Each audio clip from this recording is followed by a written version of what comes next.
তবে একটা আমল করবেন, সেটা হলো আমরা প্রতিদিন ঘুমানোর পূর্বে বলবো, আল্লাহ সকাল থেকে এই রাত্রে গভীর রজনী আমি এখন ঘুমাতে যাব, এই পর্যন্ত সারা দিন আমার সঙ্গে আমার ভাইরা, আমার মুসলমান ভাইরা আমার সঙ্গে যারা খারাপ আচরণ করেছে, কথার দ্বারা কষ্ট দিয়েছে, আমি সকলকে মাফ করে দিলাম, আল্লাহ তুমি তাদেরকে মাফ করে দাও। এই আমলটা যদি করতে পারেন 100% কোনো সন্দেহ নাই আপনি দুনিয়ার জমিনে ঈমানদার হওয়ার পরে দুনিয়া থেকে বিদায় নেবেন। বলেন সুবহানাল্লাহ। এই জন্য আমরা এই আমলটা করবো তো ইনশাআল্লাহ। আল্লাহ তাআলা যেন আমাদের সকলকে তৌফিক দান করেন, আমিন। জিন্দগি মে বন্দগি তু করনা হে, जिंदगी बे बंदगी शर्मिंदा है, जिंदगी बे बंदगी शर्मिंदा है, जिंदगी में बंदगी तू करना है, जिंदगी बे बंदगी शर्मिंदा है, जिंदगी बे बंदगी शर्मिंदा है। आए थे हम कुछ न कुछ खरीदने को, जैसे हो रोशन मेरे कल्बो रहो, आए थे हम कुछ न कुछ खरीदने को, जैसे हो रोशन मेरे कल्बो रहो, वरना क्रीचारा तुझा मैंने है, वरना क्रीचारा तुझा मैंने है, जिंदगी में बंदगी तू करना है, जिंदगी बे बंदगी शर्मिंदा है, जिंदगी बे बंदगी शर्मिंदा है। दुनिया में हो दुनिया का तलबगार न हो, बाजार से गुजर हो खरीदार न हो, दुनिया में हो दुनिया का तलबगार न हो, बाजार से गुजर हो खरीदार न हो, ए दुनिया एक मिसल कागज फूल है, ए दुनिया एक मिसल कागज फूल है, जिंदगी में बंदगी तू करना है, जिंदगी बे बंदगी शर्मिंदा है, जिंदगी बे बंदगी शर्मिंदा है। মৃত্যুবরণ করতেছে, জানটা এখনো বের হয় নাই, জানটা বের হবে হবে বাপ। চোখ দুইটা বন্ধ করে আবার খোলে, জবান দিয়ে কথা বের হয় না, কিন্তু চোখ খোলে আর বন্ধ করে। এমন সময় দেখবেন যে বাড়িওয়ালা দৌড়ায় বলে, ইমাম সাহেবরে ডাক দাও, ইমাম সাহেবরে ডাক দাও। ইমাম সাহেব হাজির হয়ে গেছে। ইমাম সাহেবরে ডাক দিয়ে বলতেছে, ইমাম সাহেব আমার বাবারে তওবা পড়ান, কালেমা পড়ায় দেন, কখন যেন জানটা বের হয়ে যায়। ঠিক কিনা? কথা বলে না দেখি, হয় না এরকম আপনাদের এলাকায়? ইমাম সাহেবরে ডাকে না? ইমাম সাহেবরে ডাক দিয়ে বলতেছে, হুজুর তাড়াতাড়ি আমার বাবারে কালেমা পড়ায় দেন, কখন যেন জানটা বের হয়ে যায়। ইমাম সাহেব কানের করে আস্তে আস্তে করে কালেমা পড়েন, লা ইলাহা ইল্লাল্লাহু মুহাম্মাদুর রাসূলুল্লাহ। বেচারা তো কথা বের হয় না, চোখ দিয়ে খালি পানি বের করে। তার শত্রুকে দেখার পরও পানি বের করে, বন্ধু কাছে গেলেও পানি বের করে, কথা বের হয় না। সবাই বলে, আরে মানুষটা কি যন্ত্রণা পাইতেছে, না জানি শেষ সময় কি কথা বলার জন্য এরকম চোখ দিয়ে পানি বের করে। যদি কথা বলতে পারতো, না জানি কোন কথা বলতো, আমাদের কোন কথা শোনাইতো, কিন্তু বেচারার মুখ দিয়ে তো কথা বের হয় না। এই জন্য ভাইরা আমার, ইমাম সাহেবরা যখন ডাকা হয় ইমাম সাহেব কালেমা পড়ায়, কিন্তু কালেমা বের হয় না। আমার আল্লাহ তাআলা বলে ওই নাফরমান ব্যক্তির জবানে কালেমা বের হবে না। মৃত্যুর সময় যতই আমরা হুজুর ডেকে যতই বলি না কেন যে হুজুর কালেমা পড়ান, কালেমা যতই পড়ুক না কেন কালেমা বের হবে না। সারা জীবন আমি নাফরমানি করেছি, নামাজ পড়ি নাই, রোজা রাখি নাই, ঘুষ খেয়েছি, সুদ খেয়েছি, আল্লাহর জমিনে থেকে আল্লাহর নিয়ামত খাওয়ার পরে আল্লাহর নাফরমানি করেছি, আর মৃত্যুর সময় কালেমা নসিব হবে আর আল্লাহর জান্নাতে যাবেন, এতটা সহজ না।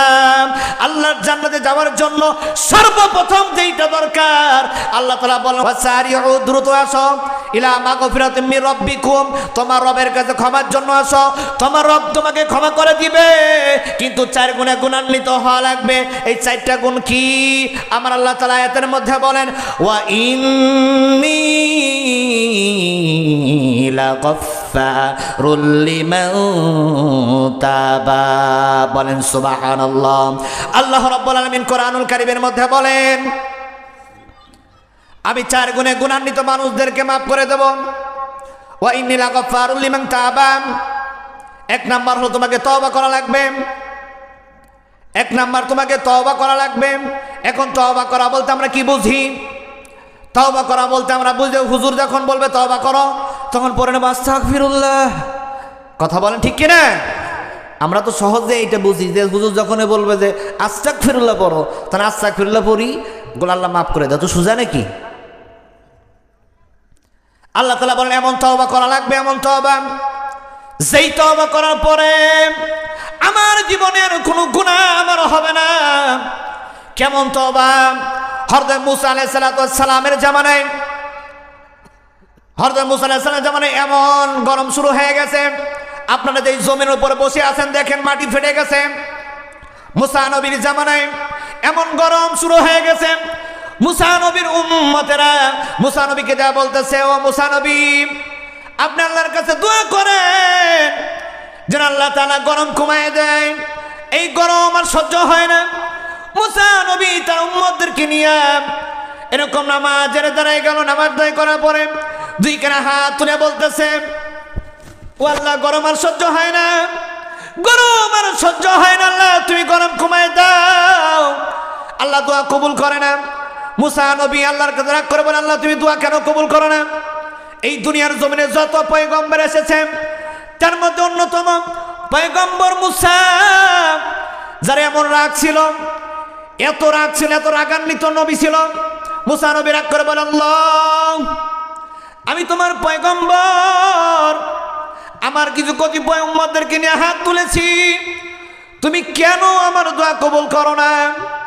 এইবার মুসা নবী কে আল্লাহ তাআলা ডাক দিয়ে বলে মুসা রে, তোমার দোয়া কবুল না করার কারণ হলো তুমি যে নামাজ পড়েছো এখানে এমন একজন পাপী আছে, যেই পাপীর পাপ করার কারণে, গুনাহ করার কারণে তার আমি দোয়া কবুল করতেছি না। এবার মুসা নবী দাঁড়ায় গেল, দাঁড়ায় বলতেছে ও পাপিষ্ঠ বের হও, ও পাপিষ্ঠ এই মজলিস থেকে বের হয়ে যাও, কাতার থেকে বের হয়ে যাও, আমাদের দল থেকে বের হয়ে যাও, তোমার জন্য আমাদের দোয়া কবুল হচ্ছে না, তোমার জন্য আমাদের দোয়া কবুল হয় না, তাড়াতাড়ি বের হও। এখন বলেন তো যদি বের হয় তার কি মান সম্মান থাকবে? মান সম্মান থাকবে নাকি? এখন যদি এইখানে বলা যায় যে আপনাদের মধ্যে যে চোর আছেন বের হয়ে যান, চোর উঠবেন একজনও? যদি বলা হয় যে ডাকাত কে আছেন বের হয়ে যান, সুদ খায় কে হন বের হয়ে যান, নামাজ পড়ে না কে বের হয়ে যান, ঘুষ খায় কে বের হয়ে যান, সুদ খায় কে বের হয়ে যান, আল্লাহ নাফরমান বান্দারা উঠায় যান, বের হবেন কেউ? কারণ কি? বলে সবারই মান সম্মান আছে, মান সম্মান ভয়ে আমরা উঠি না। ওই ব্যক্তি এরকম আল্লাহর নবী যখন মুসা নবী বারবার ধমকায় বলতেছে তাড়াতাড়ি বের হ, তোমার কারণে আমাদের দোয়া কবুল হয় না। ইতিমধ্যে গরমে এমন তীব্র আকার ধারণ করেছে, মুসা নবী যখন আরো ধমকানো শুরু করেছে ওই ব্যক্তি তো ওঠে না, মাথা নিচের দিকে দিয়ে আল্লাহকে ডাক দিয়ে বলতেছে আল্লাহ ও দর মালিক, আল্লাহ আমি গুনাহ করেছি এটা আমি জানি আর তুমি জানো। আল্লাহ এখন যদি আমি এখান থেকে উঠে যাই, মানুষজন দেখবে যে আমি পাপিষ্ঠ, মানুষজন দেখবে আমি গুনাহগার। আল্লাহ, আমার তো মান সম্মান থাকবে না। আয় রব্বি কারীম, আল্লাহ আমি এখন তওবা করলাম। আমি যত গুনাহ করেছি, যত অপরাধ করেছি, সমস্ত অপরাধ থেকে আমি তওবা করলাম। আল্লাহ গো, তুমি আমার মাফ করে দাও। আল্লাহ, তুমি যদি আমাকে মাফ না করো, আমি কার কাছে গিয়ে মাফ চাইব? ও মালিক, তুমি আমার এবারের মতো মাফ করো। ব্যক্তির ভিতরে তাওবাতান নাসুহা পয়দা হয়েছে, বলেন সুবহানাল্লাহ। মৃত মানুষের মাঝে মানে ওয়াজ করতেছি। আপনারা কি মৃত না জীবিত? আরব জোরে বলেন, মৃত না জীবিত? তাহলে কথা বলতে হবে। আপনারা কেউ কথাই বলেন না, দেখি মনে হচ্ছে ঘুমাইতেছেন। আহা, মুসা নবী এইবার যখন থমকা দিয়েছে, ওই ব্যক্তি নিঃস্ব হয়ে তাওবাতান নাসুহা এমন তওবা করেছে, তাওবাতান নাসুহা তওবা করেছে। এইবার আল্লাহ তাআলা আকাশে মেঘ জমাই দিয়েছে, এমন মেঘ কিছুক্ষণের মধ্যে মুসলধারে বৃষ্টি শুরু হয়ে গেছে। সুবহানাল্লাহ। এইবার মুসা নবী দেখে বৃষ্টি নামতে শুরু করেছে, মুসা নবীর রাগ হয়ে গেছে। একটু আগে আল্লাহ বলল বৃষ্টি দেব না, একজন পাপিষ্ঠর কারণে বৃষ্টি হবে না, আবার তুমি বৃষ্টি দিলা কেন? এইবার আল্লাহ নরম ভাষায় মুসারে ডাক দিয়ে বলে, মুসা, যে অপরাধ করেছে তার অপরাধের কারণে তওবা করেছে, আর আমি আল্লাহ রাব্বুল আলামিন তার তওবা কবুল করে নিয়ে বৃষ্টি দিচ্ছি তার জন্য। সুবহানাল্লাহ। এবার আল্লাহ তাআলার কাছে মুসা নবী বলতেছে, ও আল্লাহ, যে পাপিষ্ঠ গুনাহ করেছে এই পাপিষ্ঠকে তুমি দেখায় দাও, এই পাপিষ্ঠকে দেখায় দাও, আমি তাকে দেখতে চাই। কোন পাপিষ্ঠ যার কারণে তুমি বৃষ্টি দাও না, গরম আরো বাড়ায় দাও, আবার তওবা করার কারণে তুমি আবার বৃষ্টি দাও। আল্লাহ বলে যে নো, আমি তার পরিচয় দিতে পারবো না, কারণ আল্লাহ তাআলার সঙ্গে যার দোস্ত হয়, বন্ধুত্ব হয়, আল্লাহ তাআলা তার সম্মান রক্ষা করে, অসম্মানই করে না। এই জন্য এখানে আমরা যারা আছি, গতকালকে দেখবেন যে আমরা জিকিরও করেছি, ঠিক কিনা বলেন? হুজুর ওয়াজ করছে না, জিকির করাইছে না, নফল নামাজ রাত্রে পড়ছেন না, হুজুর ওয়াজ করছে এই রাত্রে সব গুনাহ মাফ করে নাই। ওয়াজ গত রাত্রে ওয়াজ করছে তো, যে রাত্রে সব গুনাহ মাফ। আমরা তো বাপরে বাপ, আজকে হ্যাঁ আবার ফাটায়, হ্যাঁ আবার জমায়ে নামাজ পড়বো।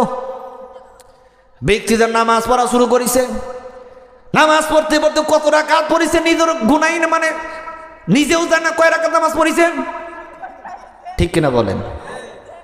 নামাজ পড়তে পড়তে এত নামাজ পড়েছে, সে নিজেও জানে না কয় রাকাত নামাজ পড়েছে সারা রাত্রে। আর নামাজের সিস্টেম কি দেখবেন যে হুক্কা হুক্কাকে দেখবেন যে উঠে আর বসে, উঠে আর বসে, সেজদায় দেয় বসে সময় পায় না, কয় তাড়াতাড়ি আবার সেজদায় যায়, কারণ সেজদায় গেলে আল্লাহর সঙ্গে সম্পর্ক আরো ভালো হয়, ঠিক কিনা বলেন? তবে অন্য সময় তেমন একটা সমস্যা নাই, কিন্তু রমজান মাস লিবারে বেকায়দা, ঠিক না? রমজান মাস আসলে বলে কি ব্যাপার হুজুর, আজকে নামাজ দেরি হয়ে গেল 5 মিনিট, হুজুর মনে অসুস্থ। আবার যেই না দেখবেন যে 5 মিনিট আগেই নামাজ শেষ হয়ে গেল, হুজুর 5 মিনিট আগে যে নামাজ শেষ হয়ে গেল, বুঝলাম না, হুজুর মনে তেজি হয়ে গেছে। আমার মসজিদে তারাবির সময় একদিন বলছে, হুজুর নামাজেরও তাড়াতাড়ি পড়ানো যায় না, অন্যান্য মসজিদে হুজুরা বিদ্যুৎ গতি নামাজ পড়ে, আপনি পারেন না, মিজাজটা খারাপ হয়ে গেল, আমি পারি না। মানে দেখাচ্ছি পরের দিন নামাজে দাঁড়াইয়া এমন জোরে জোরে তেলাওয়াত শুরু করেছি, রুকু দেওয়া শুরু করেছি, পুরানো করে বাবারে রুকুতে যায় সময় পাই না, হুজুর উঠে পড়ে, সেজদায় যা সেজদায় আমরা সেজদায় থেকে উঠে সময় পাই না, হুজুর আবার রুকুতে যায়, হুজুর একটু দাঁড়ান, আসতে পড়ান। দেখলাম কে এখন কেন হুজুর পারে না বলে, এবার বলে যে হুজুর আপনার মতো করে আপনি তারাবি পড়ান, সমস্যা নাই। এরকম হয় কি হয় না? দেখবেন আমাদের গ্রামগঞ্জে যা কথা জানি না, আমি গ্রামের সন্তান হলেও গ্রামের খবর জানি না, শহরের খবর জানি। দেখবেন রমজান মাস আসলে পারে কমিটি বলবে যে হুজুর এলাকার মানুষজন সব কি হচ্ছে মাঠে টাটে কাজ কম করে, সারাদিন পরিশ্রম করে, সারাদিন রোজাও রাখে, একটু দেখেন বিষয়টা, একটু বোঝেন তো আপনারা, যদি দেখা গেল 20 রাকাত নামাজ 25 মিনিটে পড়া যায় তাহলে ভালো হয়। কথা বলেন ঠিক কিনা? এই জন্য ভাইরা আমার, শয়তান হলো আমাদেরকে ধোঁকা দিতে থাকে, ধোঁকা, সর্বোচ্চ ধোঁকা দিতে থাকে। এক নাম্বার ধোঁকা হলো শয়তান চায় না যে আমরা দিনের পথে চলি। কোন পথে চলি? শয়তান চায় না যে আমরা ভালো হয়ে যাই। শয়তান চায় না আমরা ইহদিনাস সিরাতাল মুস্তাকিমের পথে চলি। এখন ইহদিনাস সিরাতাল মুস্তাকিমের পথে যদি আমরা চলি তাহলে আমরা কি পাবো? এখন আমরা এখানে যারা আছি, কথা বলে কারা দেখেন তো, এইখানে আমরা যারা, এদিকে খেয়াল করেন, দেখবেন যে আমরা এখন প্রশ্ন হলো, আল্লাহ আমি আজ থেকে ভালো হয়ে যাব, নামাজ পড়বো, তোমার হুকুম মানবো, আমার কি দিবে? একটা প্রশংসার খবর, একটা সুখবর আপনাদেরকে দেই। আমার আল্লাহ তাআলা বলতেছেন, ওয়ালিল্লাযিনা আমানু মিনকুম ওয়া আমিলুস সালিহাত লা ইস্তাখলিফান্নাহুম ফিল আরদ। চিৎকার মেরে বলেন সুবহানাল্লাহ। আমার আল্লাহ রাব্বুল আলামিন বললেন, তোমরা যারা ঈমান আনবা, খেয়াল করেন, আল্লাহ তাআলা বলতেছেন যারা ঈমান আনবে, এক নাম্বার কি?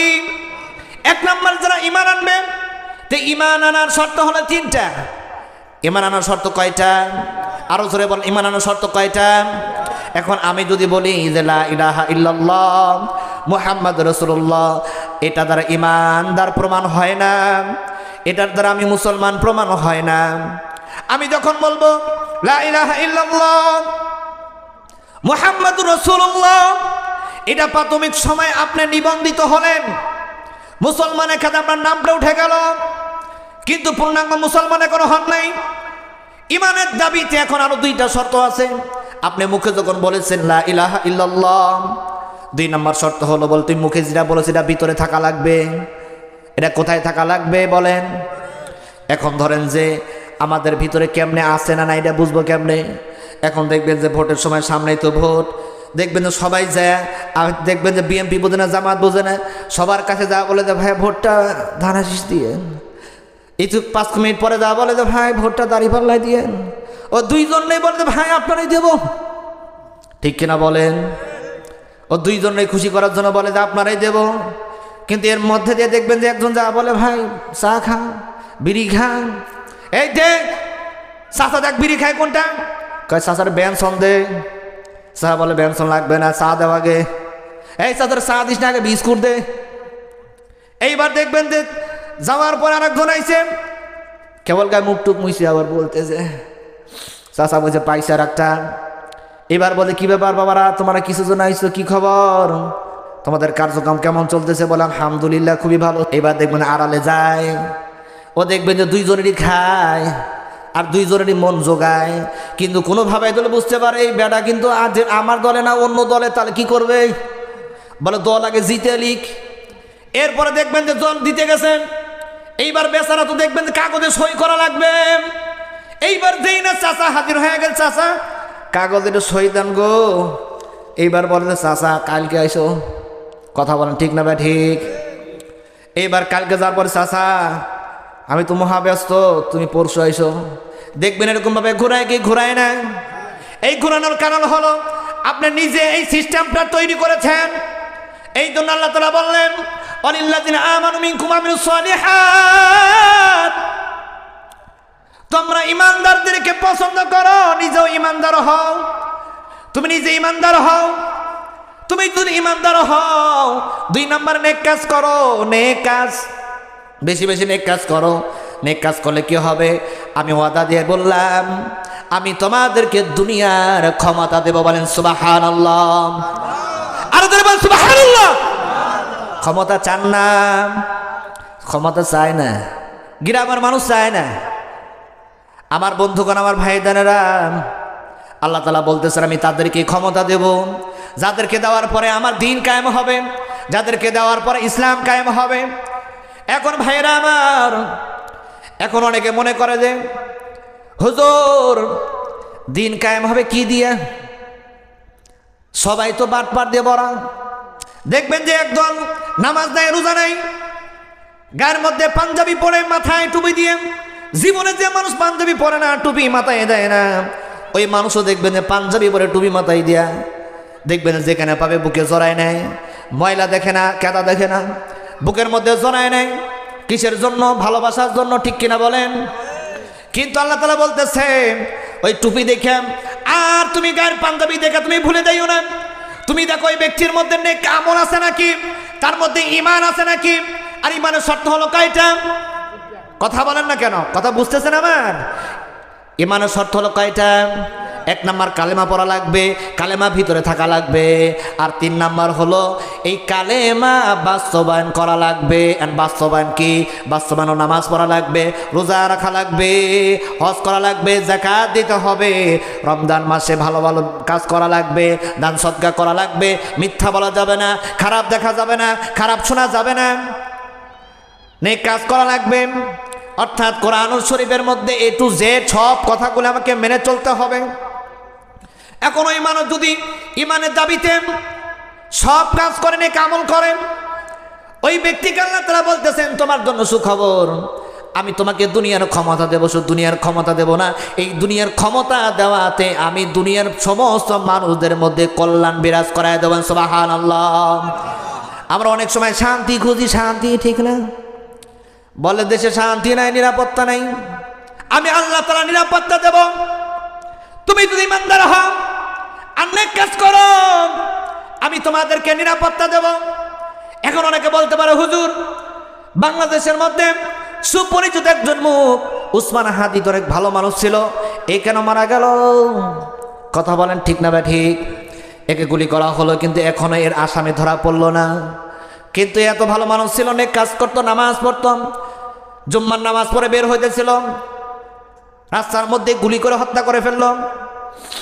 তাহলে আল্লাহ তাআলা বলতেছে যে আমি তোমাদেরকে নিরাপত্তা দেব। এখানে তো নিরাপত্তা আমাদের নাই, কিন্তু আল্লাহ তাআলা বলেন তোমাদেরকে নিরাপত্তা দেব। কিন্তু এইখানে একটা মেসেজ যে আল্লাহ তাআলা একজন নয়, একজন দ্বারা হাজার হাজার মানুষকে তৈরি করবে। যেমন একজন উসমান হাদি দুনিয়া থেকে চলে গেছে, একজন উসমান হাদি যাওয়ার পরে হাজার হাজার উসমান হাদি আমার আল্লাহ তাআলা বানিয়ে দিয়েছে, ঠিক কিনা? আজকে উসমান হাদির জায়গায় হাজার হাজার উসমান হাদি দাঁড়ায় গেছে। যারা মনে করেছিল উসমান হাদিকে মেরে দিলে পারে সব শেষ, এখন দেখা গেছে সর্বনাশ হয়ে গেছে। এক উসমান হাদিকে মরার পরে হাজার হাজার উসমান হাদি মাথা চাড়া দিয়েছেন। এখন এদেরকে এখন কি করব? এদেরকে দমায় রাখা যায় না, যার কারণে নিজের এখন দমায় গেছে। এখন কি করা যায়? এখন চিন্তা করলে আমাদেরকে ভালো হওয়া লাগবে। এখন ভালো হওয়ার জন্য কি করছে? মাথায় টুপি লাগাইছে, গায়ে পাঞ্জাবি পরেছে, মানুষের দরবার দরবার হাজির হচ্ছে।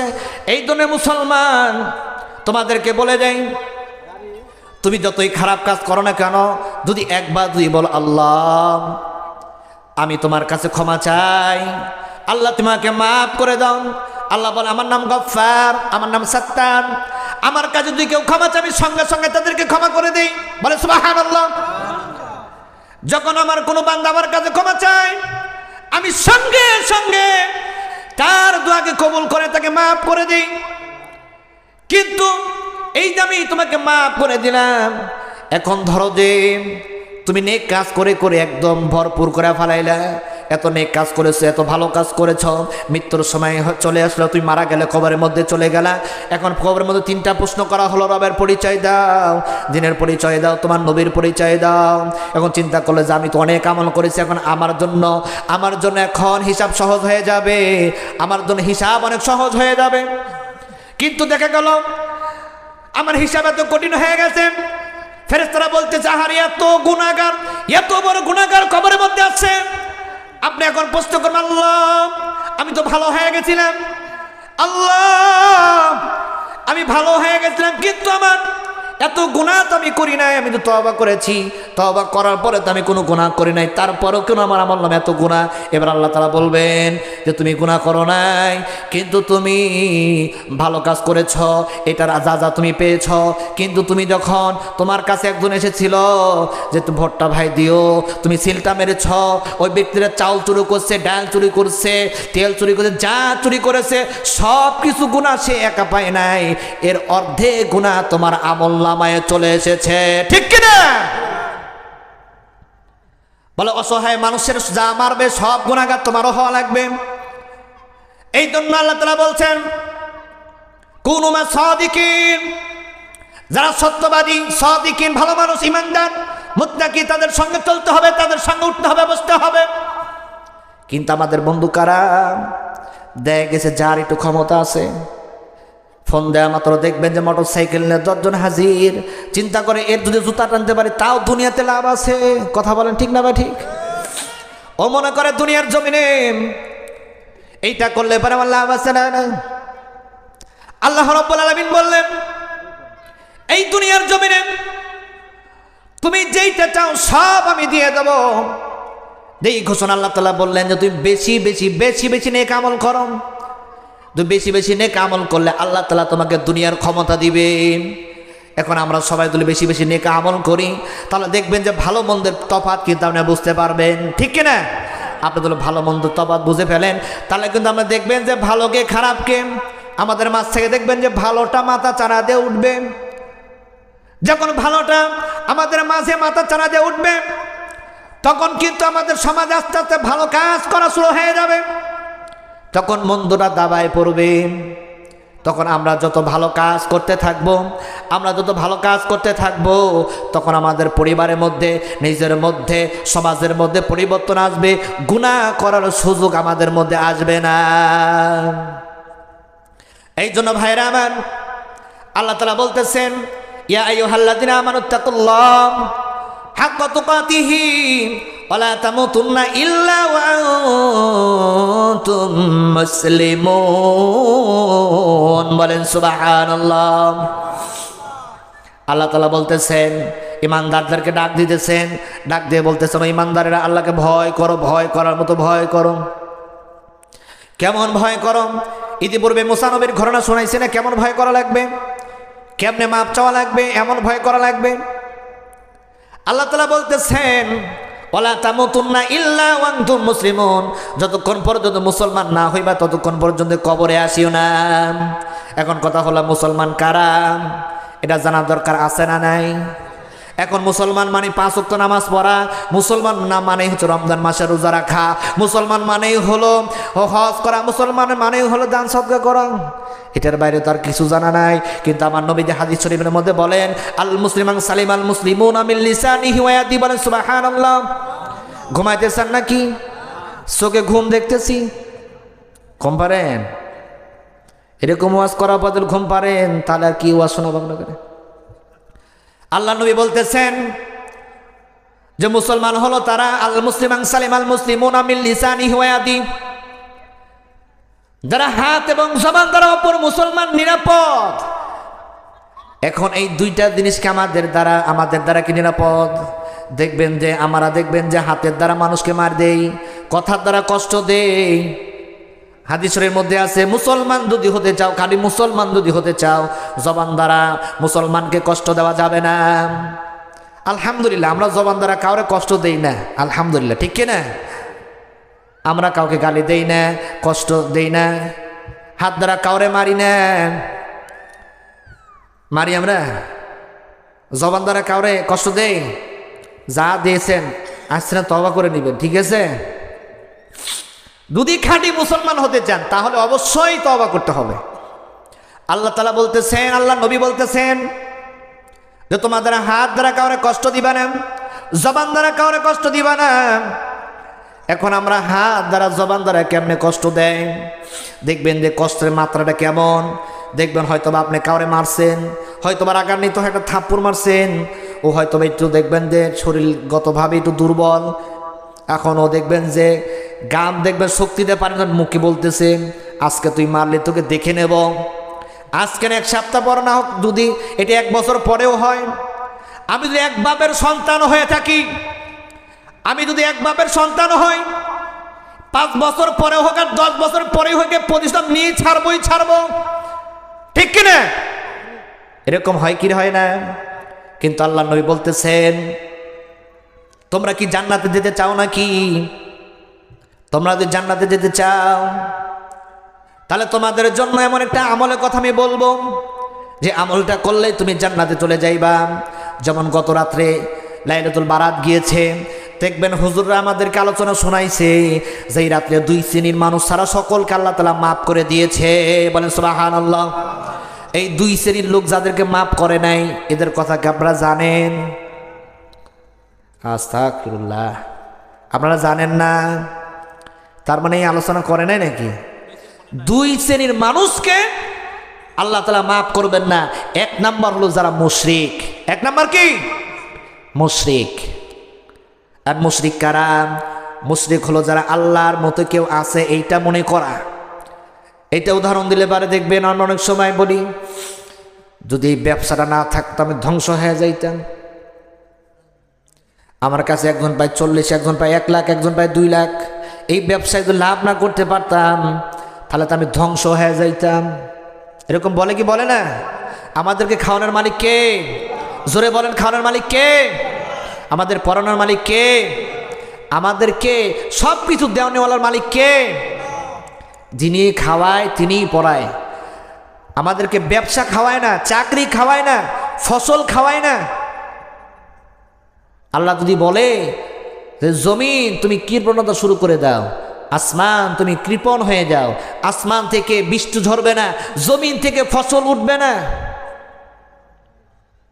আল্লাহ যখন বলে তখন শুরু হয়ে যায়। এই জন্য ভাইরা আমার, আল্লাহ রাব্বুল আলামিন বলেন কারোর সঙ্গে শিরিক করা যাবে না। কি করা যাবে না? শিরিক করা যাবে না। আর 2 নাম্বার হলো ভিতরে বিদ্বেষ রাখা যাবে না। কি রাখা যাবে না? বিদ্বেষ বোঝেন তো? আবার বিদ্বেষ বোঝেন? বিদ্বেষ কি? হিংসা। আর অনেক সময় হিংসা পোষণ করে রাখি, হিংসা বোধের মধ্যে রেখে জমায় রাখি। হিংসা রাখা যাবে না। হিংসা ভিতর থেকে বের করে দিতে হবে। সকলের সঙ্গে ভালো আচরণ করতে হবে, ভালো ব্যবহার করতে হবে। তেমন একটা আমলের কথা আপনাদেরকে বলবো। একদিন নবী করিম সাল্লাল্লাহু আলাইহি সাল্লাম মসজিদে নববীর মধ্যে বসে আছেন, সাহাবীদেরকে বলতেছেন, ও আমার সাহাবীরা, এখন যে মসজিদে নববীর মধ্যে প্রবেশ করবে সে জান্নাতি। বলেন সুবহানাল্লাহ। এখন এই কথা যখন বলেছে সব সাহাবী পিছনে তাকাইছে, দেখি তো কিরা আসে। আর সাহাবীরা দেখে তো অবাক, এই সাহাবী জান্নাতি। পরে অন্যদিন আর একদিন নবী করিম সাল্লাল্লাহু আলাইহি সাল্লাম বলতেছে, এখন যে মসজিদে নববীর মধ্যে প্রবেশ করবে সে জান্নাতি। সব আবার ঘুরে তাকাইছে, কিরা? দেখে তো একই সাহাবী। পরের দিন আবার নবীজি বলতেছে, এখন যে সাহাবী প্রবেশ করবে সে জান্নাতি। বলেন সুবহানাল্লাহ। এখন দেখ ওই সাহাবী প্রবেশ করেছে। এক সাহাবীর মধ্যে কৌতূহল জাগলো, এই সাহাবী এমন কি আমল করেন যে আমল করার কারণে আল্লাহ তাআলা তারে জান্নাত দিয়ে দিচ্ছেন। নবীজি তার পবিত্র জবানে বলেছে এই ব্যক্তিরা জান্নাতি। তাহলে আমার খোঁজ নেওয়া দরকার, এই ব্যক্তি কি আমল করে যে আমল করার কারণে আল্লাহ তাআলা জান্নাত দিয়ে দিবেন। এইবার সাহাবী ওই সাহাবীর বাড়িতে চলে গেছে, যা বলতেছে, ভাই আপনার বাড়িতে 3 দিনের মেহমানিত্ব চাই, 3 দিন মেহমানদারি চাই। আর মেহমানদারি মানে বাড়িতে যাইয়া খাওয়া দাওয়া এরকম না। যেমন আমাদের বাড়িতে যদি মেহমান আসে দেখবেন হাত খাটো, টাকা পয়সা নাই, মেহমান আসলে আমরা বিরক্ত হয়ে যাই। মেহমান আসার আর সময় পেল না, ঠিক কিনা বলেন? মেহমান আসলে বিরক্ত হই, যে মেহমান আসার হলো জায়গা পাইল না, বিরক্ত। হ্যাঁ, আপনি এমন আচরণ করে অনেক সময় মেহমান রাগ করে যে না ভাই আমার বাড়ির মেলা কাজ আছে, এর মধ্যে আইছিলাম কাজে, এই জন্য বারে বার উঠেছিলাম। এরকম হয় কি হয় না? কিন্তু আল্লাহ তাআলা বলেন আমি যাকে বেশি ভালোবাসি আর ঘরের মধ্যে আমি মেহমান পাঠায়া দেই। সুবহানাল্লাহ। যখন আল্লাহ তাআলা দেখবেন খুব খারাপ অবস্থা, একবারে দেখবেন হাতে টাকা পয়সা নাই কিন্তু মেহমান বাড়িতে এসে হাজির হয়ে গেছে, বুঝবেন যে আপনার দ্বারা এমন এক আমল আপনি করে ফেলেছেন যেটা আপনি নিজেও জানেন না, যেটা আল্লাহর কাছে অনেক প্রিয় হয়ে গেছে, যার কারণে আল্লাহ খুশি হইয়া আপনার বাড়িতে মেহমান পাঠায়া দিয়েছে। সুবহানাল্লাহ। এইবার মেহমান হাজির হয়ে গেছে সাহাবীর বাড়িতে, বলছে ভাই আপনার বাড়িতে 3 দিন থাকতে চাই। এইবার 3 দিন থাকার জন্য বাড়িতে রয়েছে। এইবার সাহাবী বাড়ির মধ্যে রাত্রেবেলায় ঈশা নামাজ পড়ে সাহাবী বিছানায় গিয়ে ঘুমায় পড়ছে। আর যেই সাহাবী মেহমানদারির জন্য গেছে সাহাবী ঘুমায় না, সারা রাত কান বাইরে যায়, কি আমল করে দেখি, কথা বলছেন নেই, সারা রাত জেগে থেকে দেখে বেড়াতো নাক ডেকে ঘুমায়। চিন্তা করলো হয়তো বা শরীরটাও অসুস্থ, কারণ একজন ইমানদার যে গুরুত্বপূর্ণ তার জীবনে যে আমলটাকে বেছে নেয়, গুরুত্বপূর্ণ আমল সে কখনো 3 দিনের বেশি ছাড়ে না। হয়তোবা ব্যক্তিটার অসুস্থ আছে যার কারণে এই আমলটা ছেড়ে দিয়েছে, আজকের জন্য এটা বন্ধ রেখেছে, কালকে হয়তোবা এটা সে করবে। এবার পরের দিন ঈশার নামাজ 2 জন একসঙ্গে আদায় করে বাড়িতে আসার পর একসঙ্গে যখন ঘরের মধ্যে ঢুকলাম, যার পরে ওই ব্যক্তিরা সুন্দর করে বিছানা পেরে বিছানায় গিয়ে ঘুমায় পড়লো। এবার ওই ব্যক্তি তো ঘুমায় না, সারা রাত জেগে জেগে দেখতেছে ওই ব্যক্তিরা কি করে, দেখে নাক ডেকে ঘুমাইতেছে। পরের দিন আবার একসঙ্গে সারা নামাজ আদায় করে আবার বাড়িতে আসলো। আসার পরে এরকম দেখতেছে ঘরের মধ্যে এরকম শুয়ে পড়লো। সে কান পেতে শুনতেছে যে কি আমল করে, দেখে সারা রাত খালি নাক ডেকে ঘুমায়, কোনো আমল করে না। পরের দিন কোনো উপায় না পেয়ে বলতেছে, ভাই একটা কথা বলতে চাই। বলে কি কথা? নবীজি একাধারে 3 দিন আপনার সম্পর্কে বলেছে যে এখন যেই ব্যক্তি মসজিদে নববীর মধ্যে প্রবেশ করতেছে ওই ব্যক্তিরা জান্নাতি, আর নবীজির পবিত্র জবানে যেটা বলে সেইটা মিথ্যা না। সুবহানাল্লাহ। এই জন্য তোমার জীবনে এমন কোন আমল করা যে আমল করার কারণে নবীজি বলতে বাধ্য হয়েছে তুমি জান্নাতি। তা আমরা এই দুনিয়ার জমিনে জান্নাতি হতে চাই, এমন সার্টিফিকেট চাই কি চাই না? আমরা চাই কি চাই না? আমরা সকলে জান্নাতে যেতে চাই কি চাই না? কারা কারা যাবেন না হাত তুলে দেখান।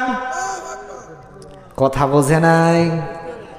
কারা কারা জান্নাতে যেতে চান হাত তুলে দেখান। কারা কারা জান্নাতে যেতে চান বলে লিল্লাহি তাকবীর। আল্লাহ সকলকে জান্নাত দিবে, কবুল করে বলে আমিন।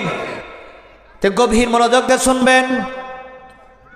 এইবার সাহাবী সকালবেলায় বলতেছেন, ভাই তোমার কাছে একটা কথা জানতে চাই, তোমার জীবনে এমন কি আমল করো যেই আমল করার কারণে আল্লাহ রাব্বুল আলামিন আল্লাহর নবী বলতে বাধ্য হয়েছে তুমি জান্নাতি। এইবার সাহাবী বলতেছে যে আমার জীবনে তেমন কোনো আমল নাই, কিন্তু একটা আমল আমি করি যে আমলটা জীবনে ছাড়ি নাই। বলেন সুবহানাল্লাহ। তা আমি যে আমলটার কথা বলবো আপনারা করবেন তো ইনশাআল্লাহ? বলেন ইনশাআল্লাহ। আল্লাহ তুমি সবাইরে করা তৌফিক দান করছো, বলেন আমিন।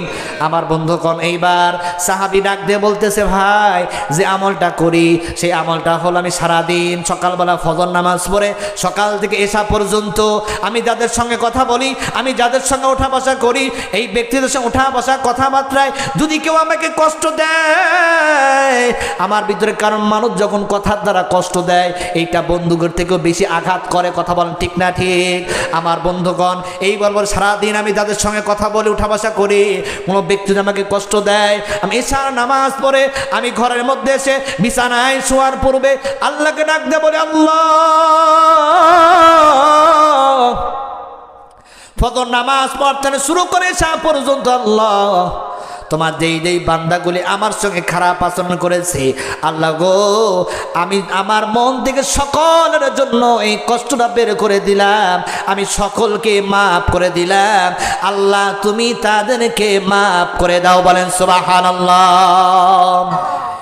আমার বন্ধুগণ, আমার ভাইজানেরা, এই জন্য আমাদের ভিতরে ছোট্ট একটা আমল অনেক পরিবর্তন ঘটাইতে পারেন, যার কারণে হাদিস শরীফের মধ্যে বলছেন আখলিস দীনাকা ফিকাল আমালুল কলিল। তোমার ঈমান যদি খাঁটি হয় তোমার অল্প আমল নাজাতের ব্যবস্থা হয়ে যাবে। অল্প আমল নাজাতের ব্যবস্থা কেমনে হয় এইটার উদাহরণ 1 মিনিটে দিতে চাই। অল্প আমল নাজাতের ব্যবস্থা এজন্য হয় যে আমলটা ধারাবাহিকভাবে চলে। যেমন আমরা ধারাবাহিকভাবে জুম্মার নামাজ কোনোদিন ছাড়ি না, 5 ওয়াক্ত নামাজ পড়ি না। কথা বলেন ঠিক কিনা? হুজুর জুম্মার নামাজ ছাড়ি না, 5 ওয়াক্ত নামাজ পড়ি না। আর মাঝে মাঝে যখন বছরে 2টা ঈদ আসে এটা তো আগে যায় হাজির হই। কথা বলেন ঠিক কিনা? কিন্তু 5 ওয়াক্ত নামাজ যারা পড়ে না দুনিয়ার জমিনে এরা কিছুই পাবে। এই জন্য ভাইরা আমার, এই হাদিস থেকে আর সাহাবীর থেকে বোঝা গেল ধারাবাহিক আমল করা লাগবে। কি করা লাগবে? ধারাবাহিক বোঝেন তো, প্রতিদিন করা লাগবে।